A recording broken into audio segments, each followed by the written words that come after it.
আসসালামু আলাইকুম। আমাদের ছোট্ট বোন আসিয়ার ধর্ষণ মামলা নিয়ে পুরো দেশ এখন তোলপাড়।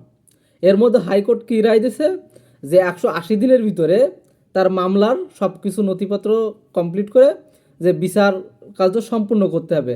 এখন কথা হচ্ছে, যেখানে আমার আসামি ধরা হয়েছে, আমার সাক্ষী আছে, আমার সব প্রমাণ এভিডেন্স সব কিছু রেডি, সেখানে কেন আমার 180 দিন বা 6 মাস লাগবে?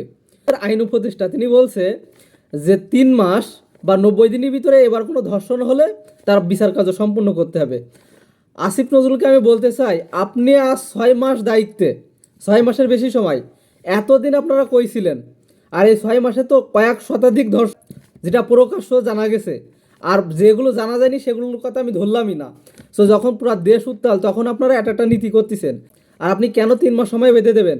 আপনি রুলস করেন, যদি কোনো ধর্ষক ধরা পড়ে তাকে একমাত্র শাস্তি হবে মৃত্যুদণ্ড। কারণ বাংলাদেশ শিশু ও নারী নির্যাতন আইন 2000 সালে যেটা পাস হয়, তার 9-এর 1 নম্বর অনুচ্ছেদে বলা হয়েছে, যদি কোনো পুরুষ কোনো নারীকে ধর্ষণ, তাহলে তার শাস্তি হবে মৃত্যুদণ্ড বা যাবজ্জীবন কারাদণ্ড বা অনেক অর্থদণ্ড।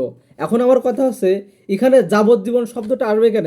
আপনি সব কিছু বাদ দিয়ে দেন, দিয়ে বলেন যে যে ধর্ষণ করবে তার একমাত্র শাস্তি হবে মৃত্যুদণ্ড এবং প্রকাশ্য দিবালোকে দিতে হবে।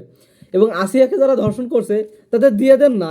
বা এখন যে সম্প্রতি যেসব ধর্ষণের মামলাগুলো আছে, বা প্রকাশ্যে যে শিশু ধর্ষণ করছে বা গণধর্ষণ করছে, এদের প্রকাশ্যে আপনি ফাঁসি দেন না, বা প্রকাশ্যে অন্য দেশে যেমন শাস্তি দেয় তেমন কিছু করেন না। আমরা দেখেন পুরো বাংলাদেশ নিস্তব্ধ হয়ে যাবে, ঠান্ডা হয়ে যাবে। আর কোনো ধর্ষণ তো দূরের কথা, বাংলাদেশের রাস্তাঘাটে কোনো ইপটিজিং শব্দ শোনা যাবে না। কিন্তু আপনারা এটা করবেন না, আপনারা খালি সময় দেবেন, দেবেন।